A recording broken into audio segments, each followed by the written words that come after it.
Good afternoon, everybody.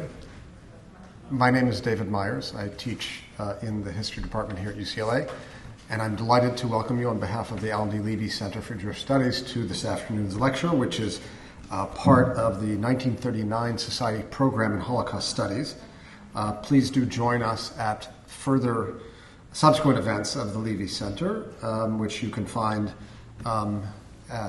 information about, you can find in the back table, and of course on the website of the Levy Center. And I want to take this opportunity to thank the extraordinary staff of the Levy Center for making the arrangement for today's event. If you haven't yet had a chance, please take the moment to silence your cell phones. I'm really delighted that today we're going to hear from a really fine historian and a dear friend, Professor Zohar Segev from Haifa University, or as they prefer to say, the University of Haifa, who's going to talk to us about a really important question in both the history and historiography of the Second World War and the Holocaust, which is the question of whether or not to bomb Auschwitz. The deportation of Jews from Hungary, as many of you know, to Auschwitz-Birkenau began in May 1944. Auschwitz-Birkenau was located within the range of Allies' bomber aircraft, and this led to demands to, in fact, proceed and bomb the site. But, as we know, Auschwitz-Birkenau was not bombed. And there has been a recurrent question about why American policymakers did not proceed with that plan that had been proposed by some to bomb Auschwitz. Zohar Segev has undertaken really groundbreaking historical research on this very question. And a lot of it has focused on an interesting personality by the name of Leon Kubowitzki, who headed the World Jewish Congress's Rescue Department in New York City. And from Zohar's research, we learned that leading figures in the leadership of the Jewish community of the United States and in the leadership of the Zionist movement requested that the U.S. administration not bomb Auschwitz, but rather pursue other forms of military action that could be deployed against the camp. We're going to hear more about this fascinating story, which really, in some sense, unravels many of the mysteries around this question, around this very painful question, and debunks myths and gives us new ways to think about that decision point. So for those of you who have not read Zohar's work to date, I think you're really going to be educated in ways that are not that common in a single lecture. I'll just say a brief word of introduction about the speaker. Zohar Segev is a professor of Jewish history at the University of Haifa. He's published books and articles on American Jewish history, including his book, The World Jewish Congress During the Holocaust, and a more recent book, that from 2014, more recent book from 2022, Immigration, Ideology, and Public Activity from an American Jewish Perspective. Zohar has received fellowships from the New York Public Library, and as well as the Israel Institute for Advanced Studies. And although he is a dear friend of mine, I in fact did not know that in October he was elected, which is how it works in Israel, as the Dean of Humanities at the University of Haifa. So it's a particular pleasure for us that he was able to make his way out of all of those administrative quagmires to be with us, though it may be somewhat of a delight for you to take a break from them. In any event, it's really a great pleasure to welcome my dear friend and a fine historian, Professor Zohar Segev, to help us rethink the dilemma of bombing Auschwitz. Zohar.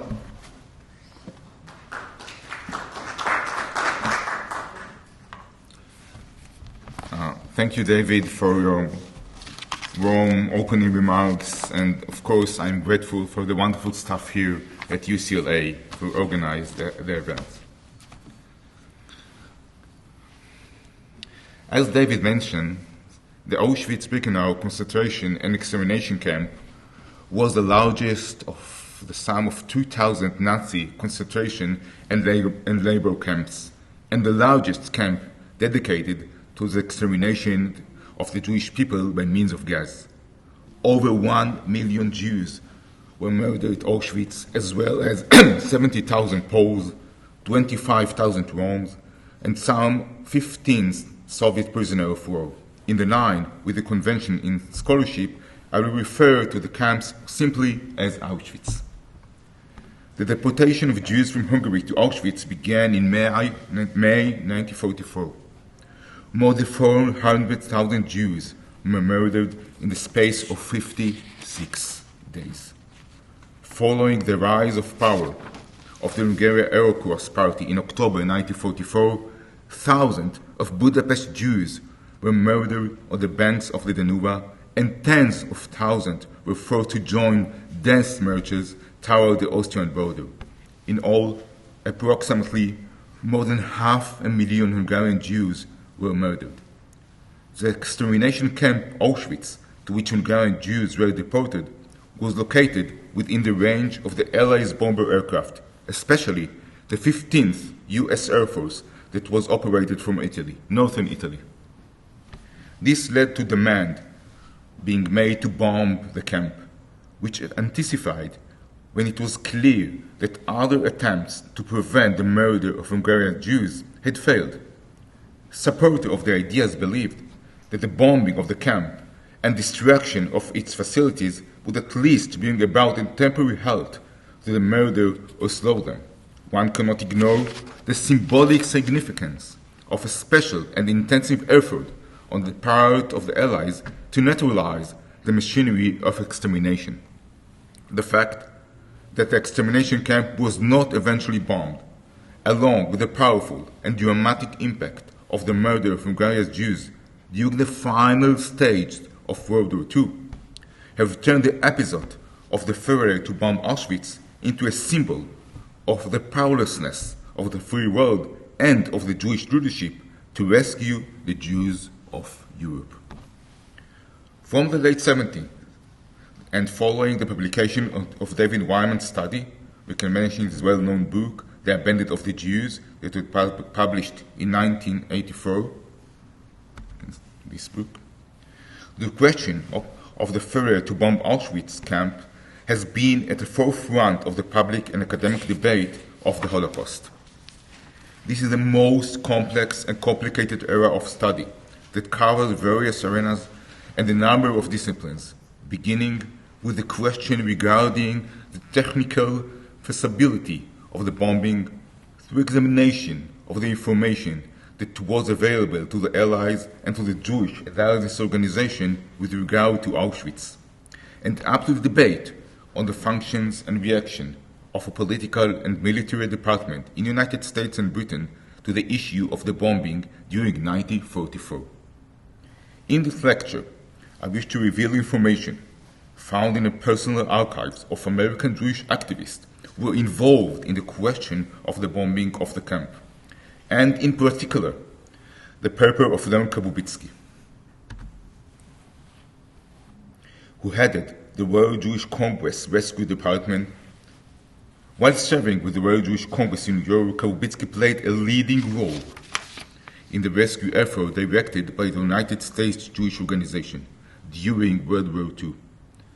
Kubowitzki, in Israel, Kubobi, immigrated to Israel in 1948.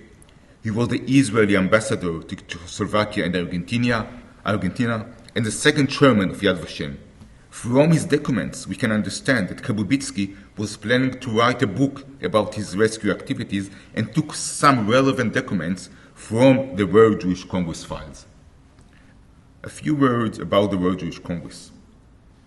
The founding convention of the World Jewish Congress, held in Geneva in August 1936, was attended by 280 delegates from 32 countries. While this was a new organization, its ideological roots were in the transformations undergone by the Jewish communities in the United States and Europe following the First World War and the Balfour Declaration.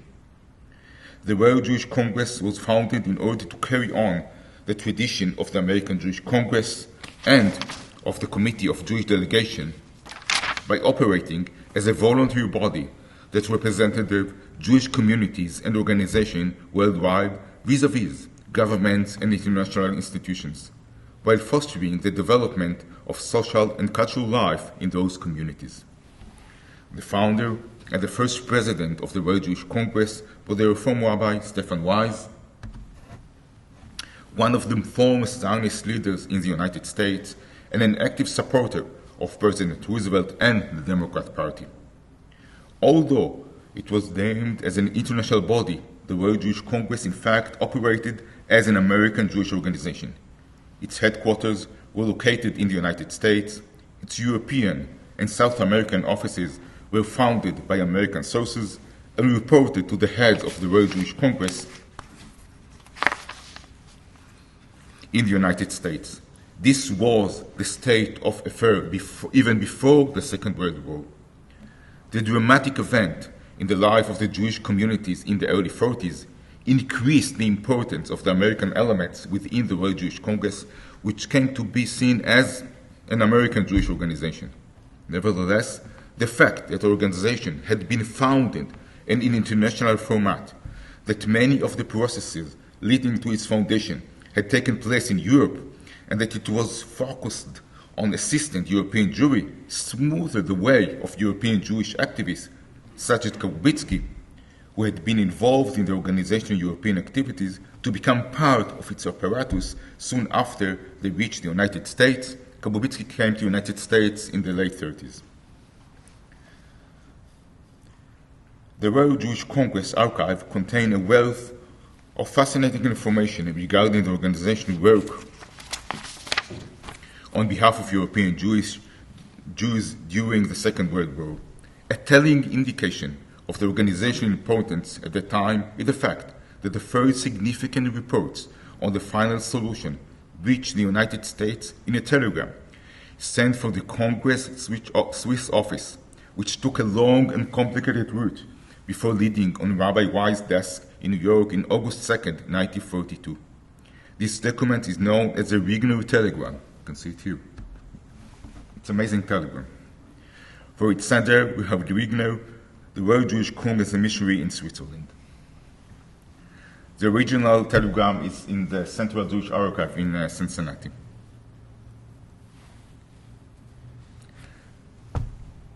From the documents that I will present, we learn that leading figures in the Jewish and Zionist leadership requested the United States administration not to bomb Auschwitz, and so to examine other forms of military action that could be employed against the camp.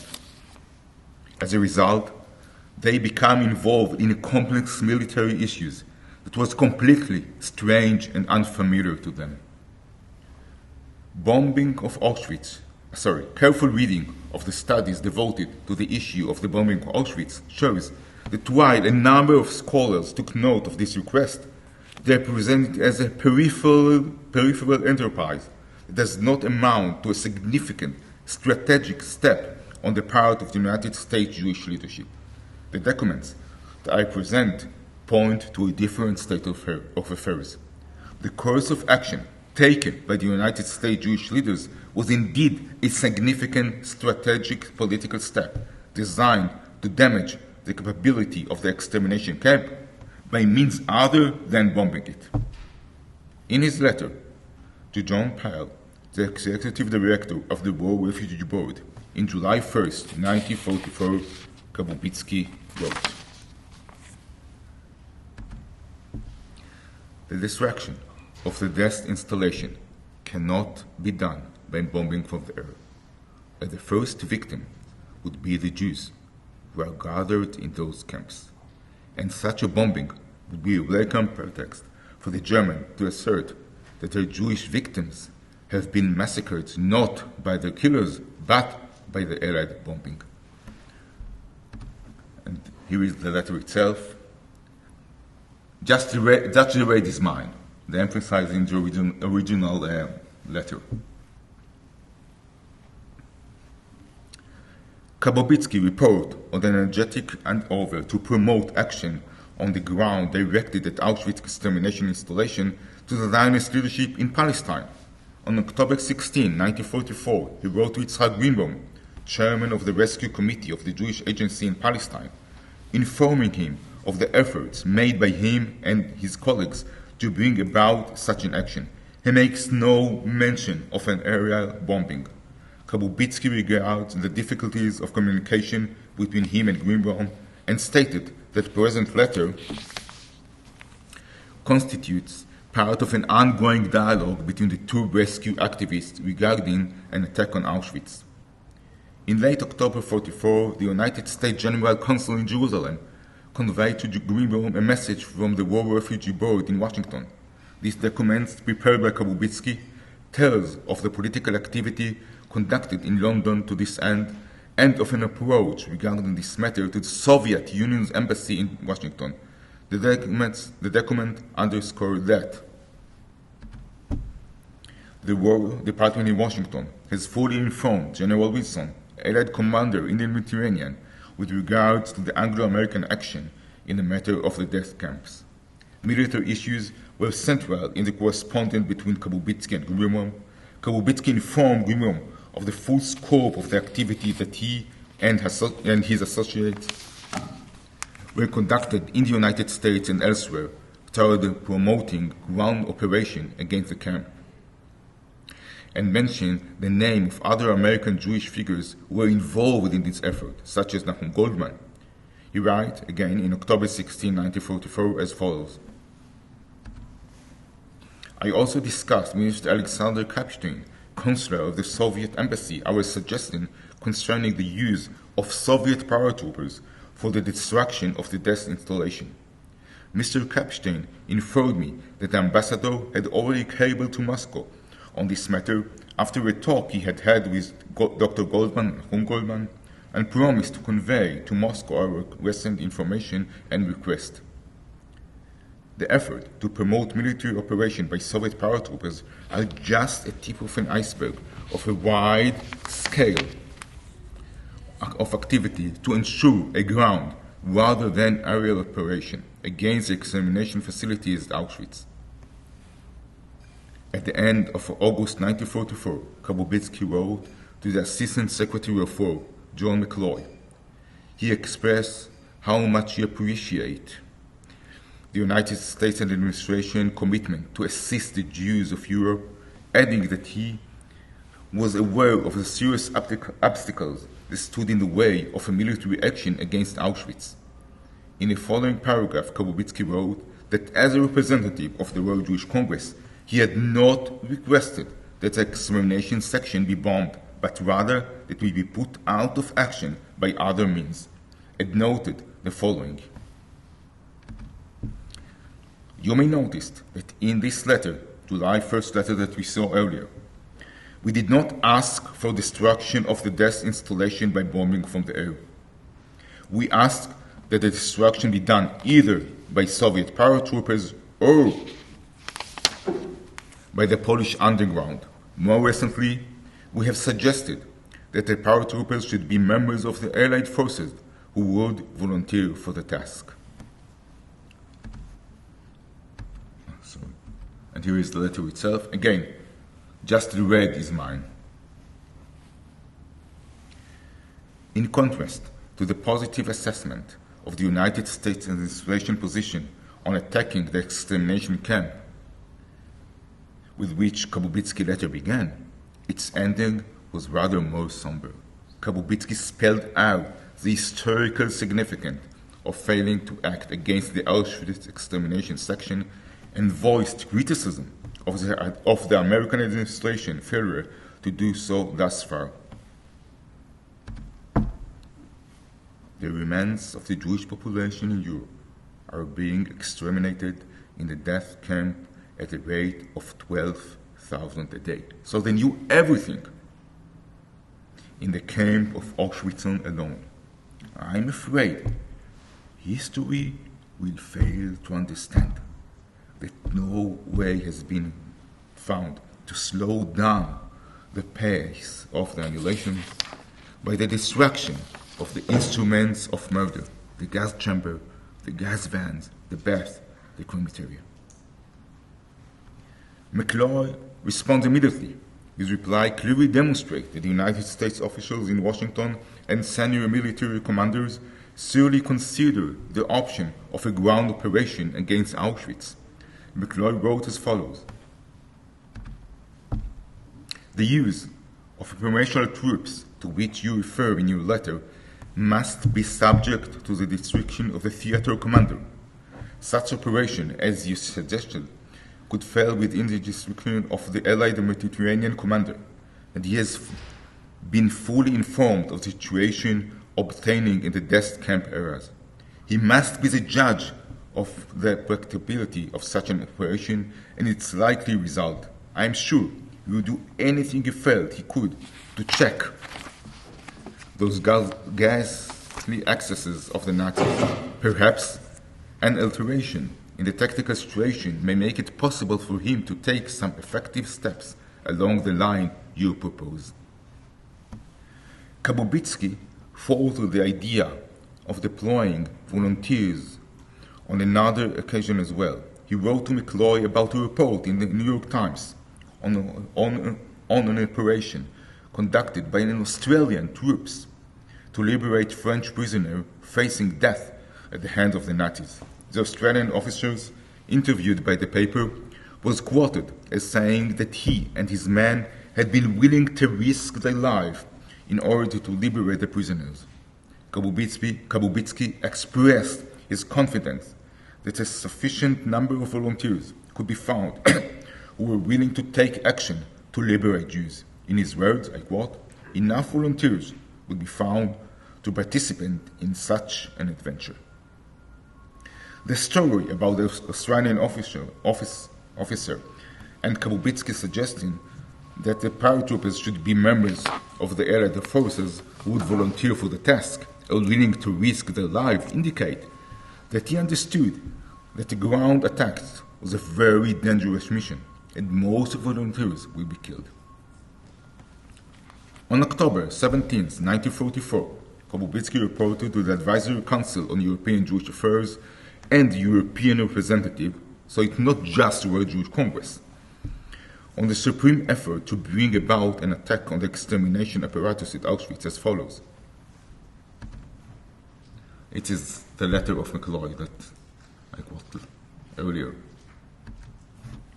"We have said to all it might concern, history will never understand that there have been death factories organized to kill human beings at a speedy pace, and that nothing was done to destroy those installations, so as to slow down the pace of slaughter. We have asked that the installation be attacked in force either by the Polish underground or by Soviet paratroopers, or if possible by the Allied paratroopers. Although the gazing at Auschwitz continue, especially of Jews from Theresienstadt, and by the end of October, more than 33,000 Jews have been murdered in 31 days. The option of aerial bombing was not mentioned at all in this meeting. Kubowitzki proceeded to elaborate on the effort to promote a ground attack on the extermination installation. He spoke of a contact with the Polish government in exile and reported that despite the positive response by its representative, no practical steps had been taken to disable the installation in Auschwitz, owing to the weaknesses of the Polish underground after the failure of the uprising in Warsaw. During the meeting, Kubowitzki displayed understanding of the inactivity of the Polish underground with regard to Auschwitz and the rescue of Jews through Poland in general. On other occasions, though, thought he was presenting in his criticism of the Poles.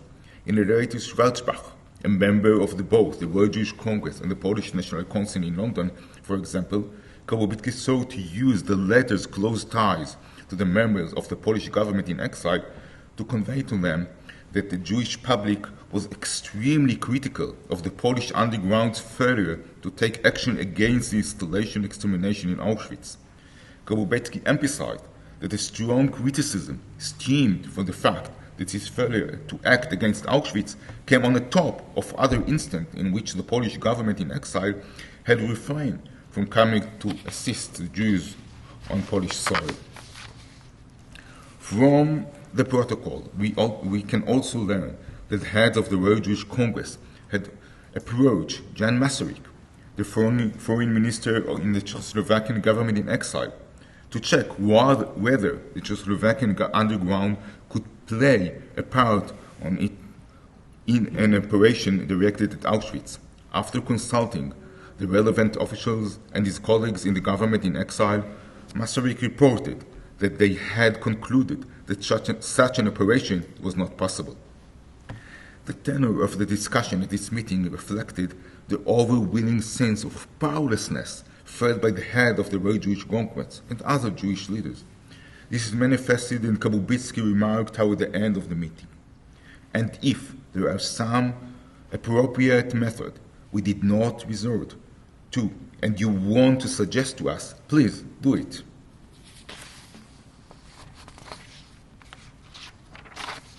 It is important to note that despite the failure to set in motion to plan to neutralize the Auschwitz extermination section through a ground operation, neither Kubowitzki nor anyone else in the meeting mentioned the option of bombing the camp from the air, a course of action of which all participants were well aware, and sought only to find an alternative way from mounting a ground attack.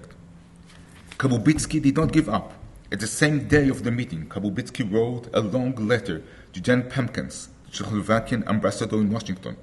Kubowitzki laid out his views on the recent development in Europe, which, so he believed, justified a further approach to the Czech government.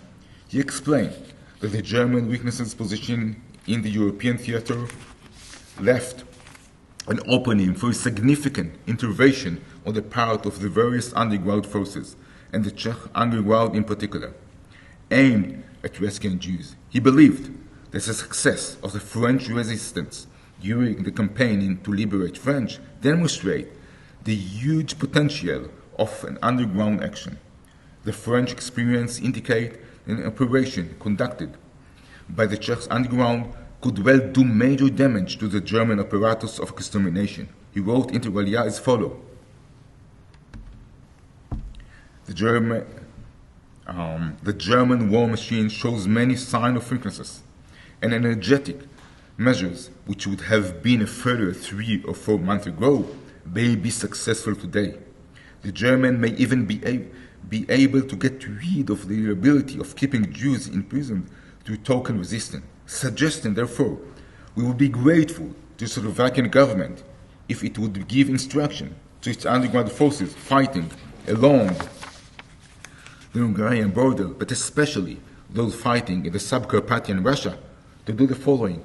Later, Kubowitzki offered a detailed plan that included sabotaging the various railroad lines leading to Poland. He wrote, if possible, attacking the train themselves and freeing the Jews transporting them, attacking concentration camps and liberate the Jews held in them.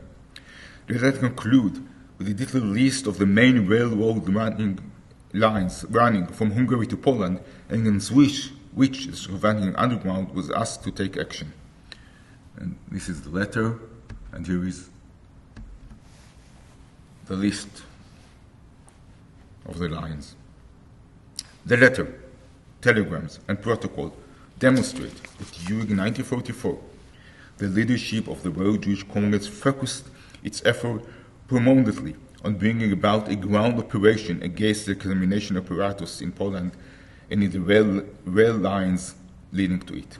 This assessment is reinforced upon examination the case in which Kubowitzki and his associate did bring up the issue of an aerial bombing of the extermination facilities at Auschwitz with the United States administration. First, examination of the documents revealed that most of the approaches made to the United States administration, to the allies, and to the government in exile addressed a ground rather than an aerial operation.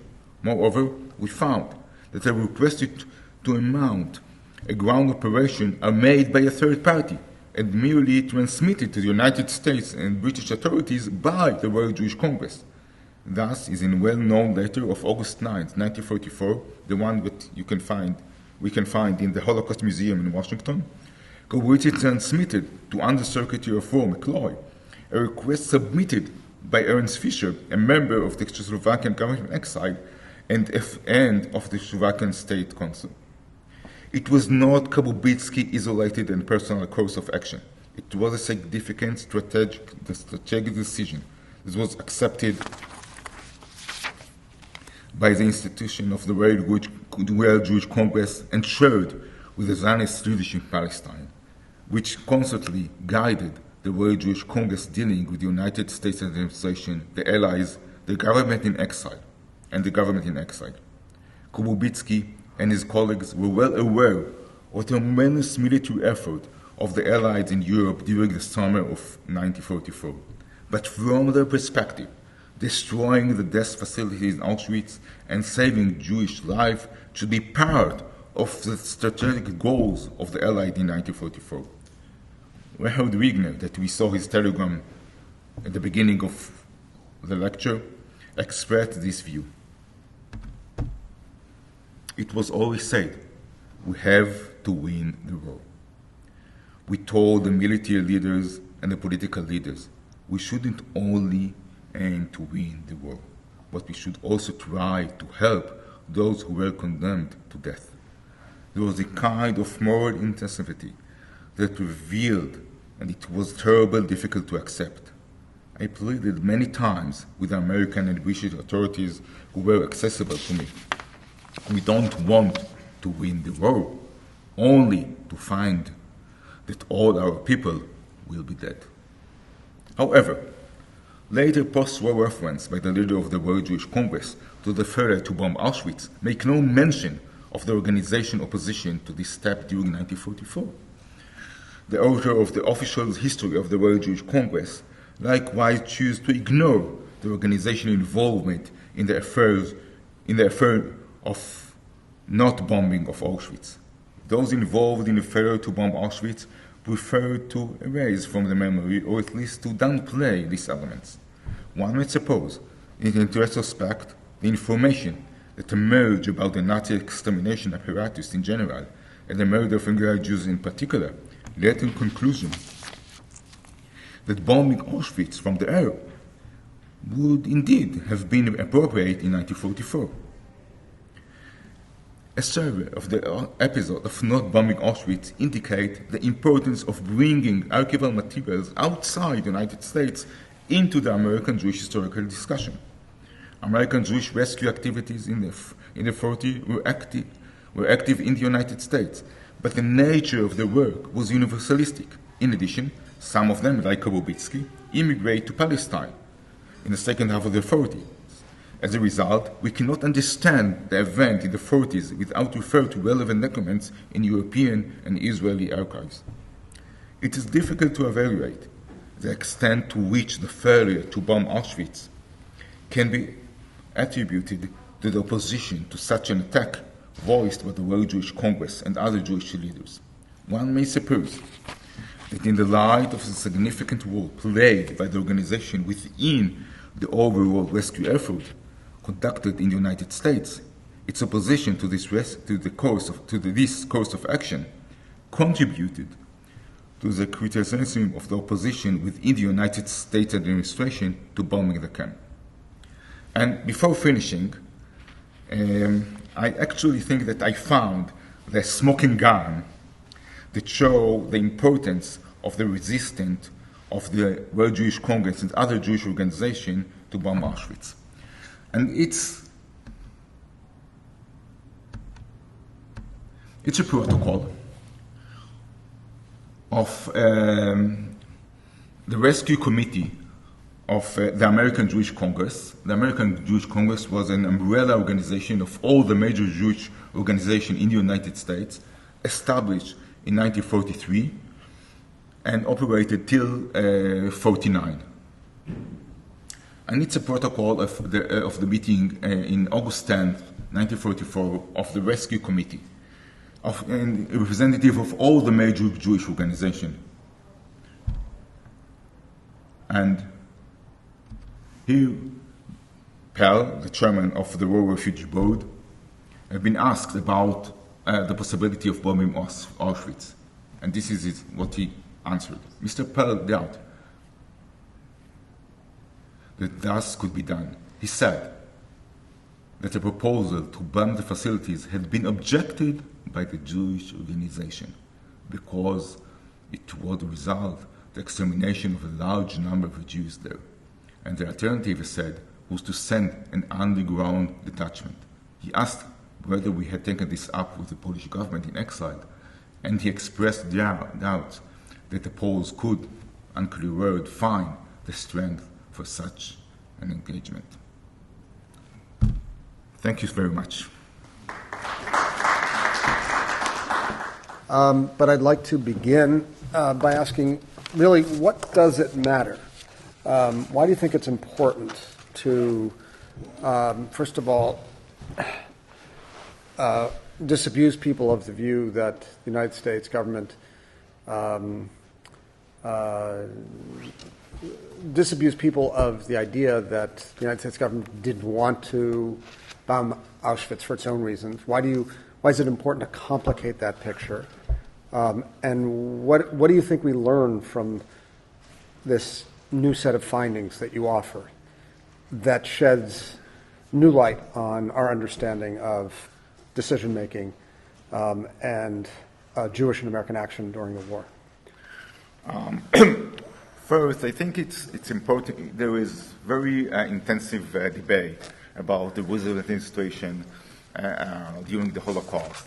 If we can say that Roosevelt and the circle around him was anti-Jews or even anti-Semitic. Yes.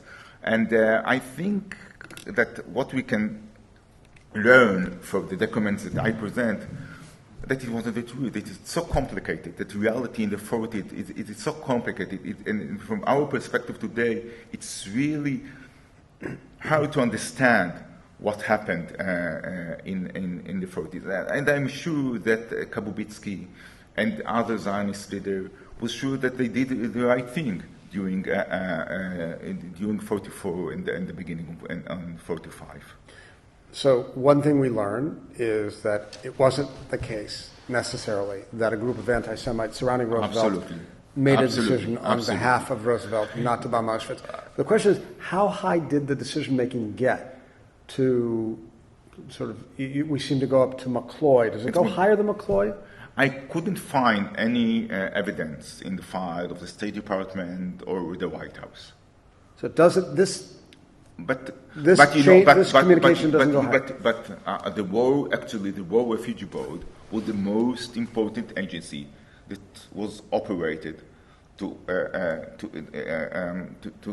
save Jews during the Holocaust. You know, it's the Refugee Board, but the refugee is the code name for Jews during the Holocaust time.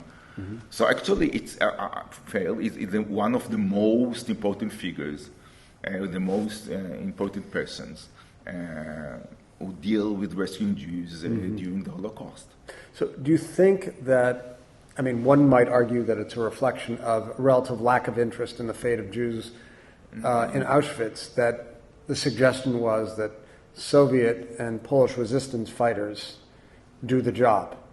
Why was that? Why not a massive outlay of American troops? I think that they try everything. They try the Soviet, they try the Polish, they try the Czech, they try Allied paratroopers, they try everything. But actually, it couldn't be done.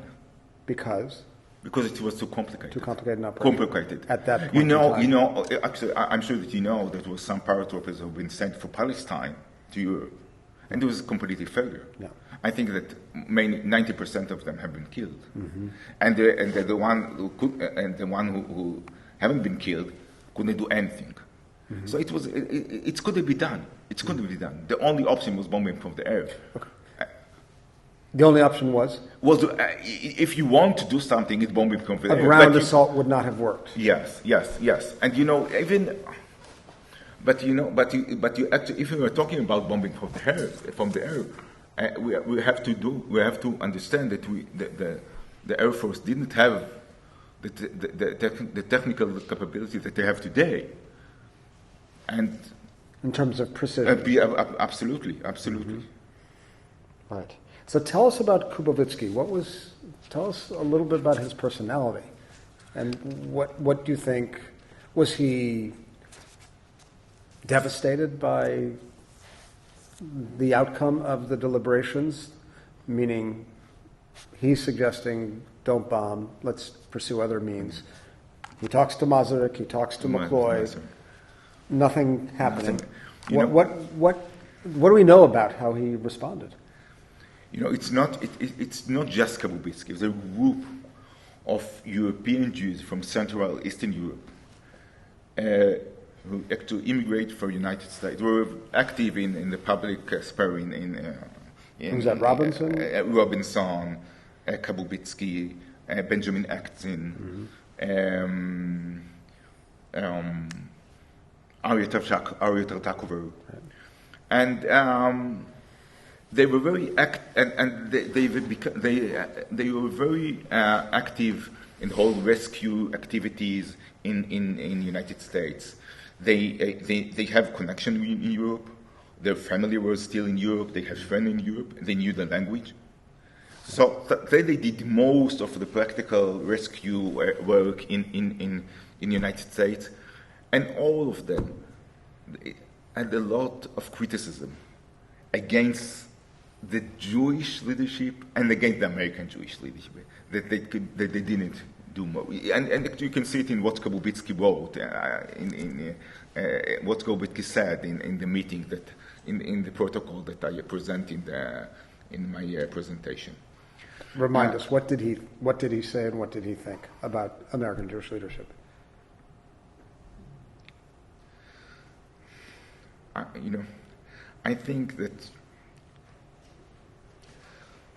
think for Kubowitzki and for us, and I think also for the American Jewish leadership, actually Stephen Wise said it very clearly. We couldn't do more, but we failed, and history will judge us because we failed. It's a terrible situation. 6 million Jews have been killed, and we couldn't do anything. It's terrible things to say. What did Kubowitzki and that group of East Central European activists think about Stephen S. Wise and his American Jewish policy? Actually, I think Were that they it's a condemning? I think it's a combination. In a way, in one way, they think that Wise and Abraham Silver and other American Jewish leaders did what they could do, but deep in the heart, they wanted more. Mm-hmm. That more more would be done. How do you judge Wise? He has his admirers, he has his detractors. Yes.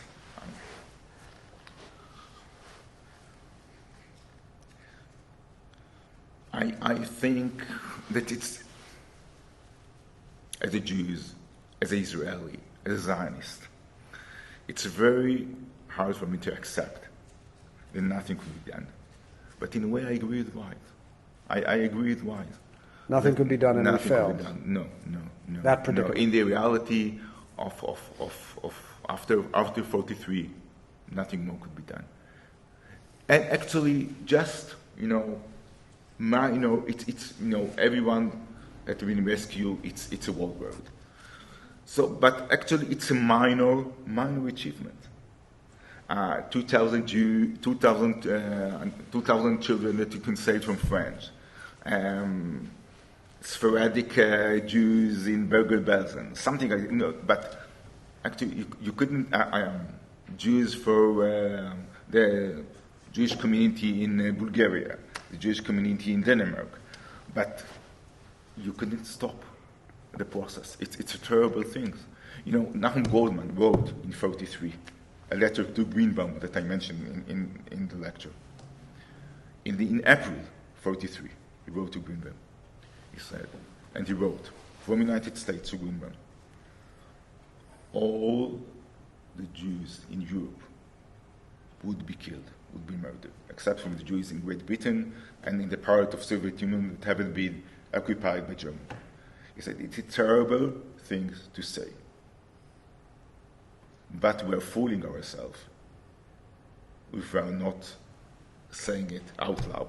All the Jews in Europe would be killed. Who said that? Nahum Goldman. Goldman said that. Yes. He not just saying, he wrote it. He wrote it. It's, I have the letter. Where was Goldman in this whole matter? Did he have any particular role to play? And was he guiding Kubowitzki? Where was he? No, he is a very good friend of Kubowitzki. They work together. But he was not involved in these conversations? No. Why not? I think he was part of other circles, and I think as a member of the Jewish agency, and because his connections with Ben Gurion, I think he was involved, especially in the political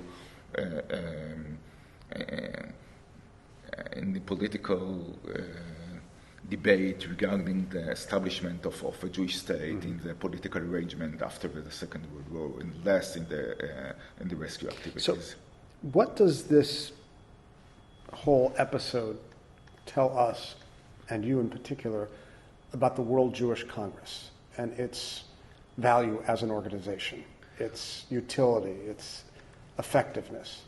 I think that during the 40s we can say that because the importance of the leadership, the importance of the connection of the leaders of the World Jewish Congress with the American administration, and the combination between the importance of the organization in the United States and the fact the organization have very effective offices in the neutral countries, in Switzerland, in Spain, in Portugal. I think it's one of the most important organizations that worked to rescue Jews during the Holocaust.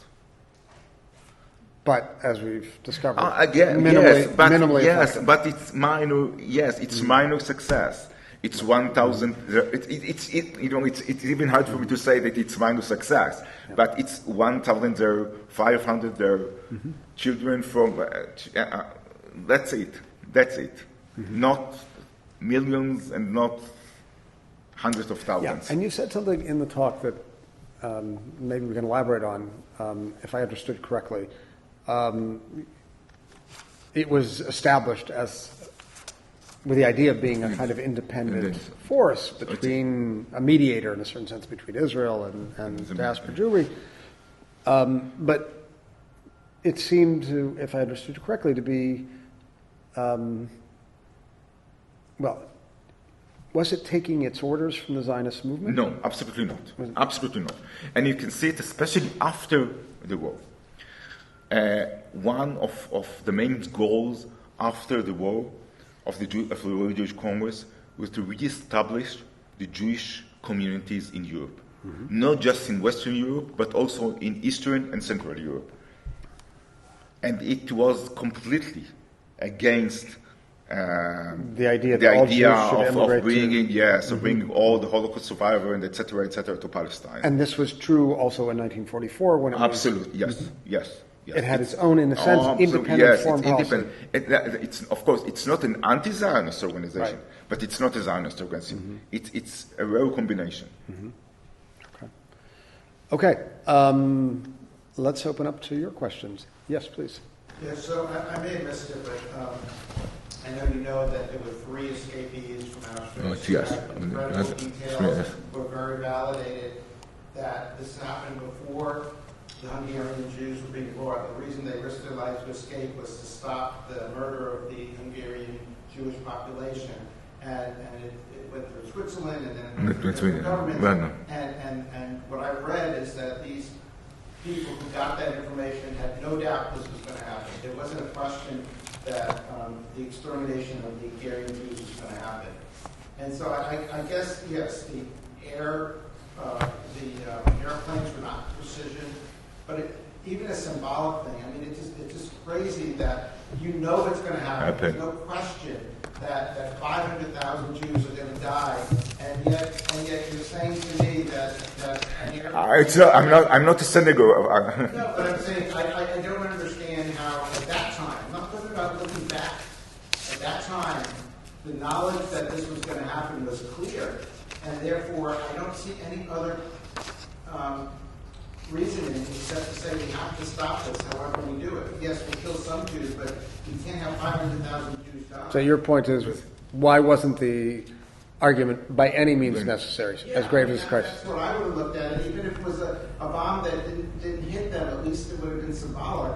But they did nothing, or even the tracks going in to the camps. Right. So nothing is worse than even the cost of killing Jews in Auschwitz. Okay. Absolutely. I thought actually I as a man, maybe as a historian, I agree. But there were other opinions. For example, one of the most important scholars of the Holocaust, Professor Yehuda Bauer, actually he agreed with Kubowitzki. And in Bauer's opinion, the bombing would have killed many Jews, and he said that and its contribution to reducing the scope of murder is minor. So I agree that our perspective today. Well, do you think they didn't believe the information that was coming out? No, they believed. No, actually they believed. They believed, but they think it was. I think that now we're in a comfortable room in UCLA. It's very easy to talk about 44, but in the reality of 44. But I think the point is it remains a mystery that the cost-benefit analysis. Yes. Right, on one hand, I understand. Nothing. On the other hand, killing maybe large numbers of people yields the decision. I agree. Nothing. I agree. Yes, you've been waving your hand. I'd like to make two comments. One is David Wyman began his begging and pleading with the administration in October of 43 already, and he was flying over every day. So that began before 44. And the next big thing that is always overlooked, that after the final solution, they realized how many Hungarian Jews there would be. They built 2 additional train tracks into Auschwitz, which was completed in February of 44. Now, how about bombing the preparing of the tracks? So the idea that you would have too much collateral damage is kind of a ridiculous answer, because you don't have to bomb tracks in population areas. You can bomb them in different areas as well.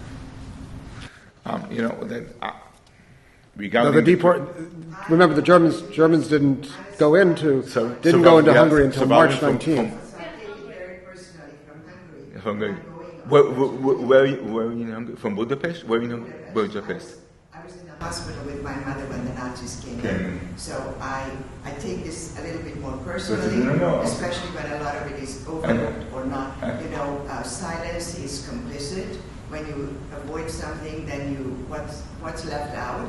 And the other thing, I'm going on March of the Living with my granddaughter in 2 weeks. So this is a very poignant, very topical discussion, and it's very sad because much of the discussion usually leaves out some very salient details. So I think that regarding the trend lines, that the Allies did not have the technical ability to significant damage the railway. And it's not just, the bombing the railway, it was something that the Allies wanted to do, not just because of Jewish reason, because it was a major priority for them, but they had experience for Normandy. They didn't succeed to really damage the trend lines. That's fine, but it's not acceptable. Well, I don't think his point is not to affirm or challenge the decision making. It's to explicate what people were thinking. So I think we want to distinguish between what he's brought to our attention, and the judgment that I completely understand. I think the actors at the time made a wrong decision. As an historian, as a person, as an historian, I think it was the right thing to bomb. But I try to bring the reality of 44. So you think that if the Jewish groups had bombed, that the Americans or somebody would have bombed? Did they have that much power? I don't. I just have the documents. I don't know, and the documents show that I think that one of the main reasons the Auschwitz haven't been bombed is the major Jewish organization was against it. Yes, absolutely. Yeah. The British had a plane Mosquito. There wasn't quite precision bombing, but they used that plane to bomb the Gestapo headquarters in Copenhagen. And you would think at least they could have used these planes to destroy the crematoriums. I think if 12,000 American and British soldiers were being killed that day, that the Allies would have done something. I agree. Yeah. You're right. Yeah. Absolutely. I mean, to me, the question that lingers is why were the alternatives restricted to Soviet, Polish, or Czech foot soldiers, as opposed to British or American war material soldiers or equipment? That remains the haunting question. Yeah, I just wondered if you saw any details about the bombing, about the accuracy. Have you come across anything? Because, I mean, I just checked AI, and there's all this information that, for example, the accuracy of World War II American bombs was about a half a mile circular, meaning half the bombs would get within the circle, which would have been accurate enough to bomb it upstream. Why not? Well, it says also here they could bomb rail yards, bridges and viaducts, marshalling yards, repair facilities. Why not? Of course. But did you find no discussion? Was there any discussion about the accuracy of possible American aerial bombardment? Did you anywhere to find any discussion? I couldn't find it. Was never even pursued as an option. No.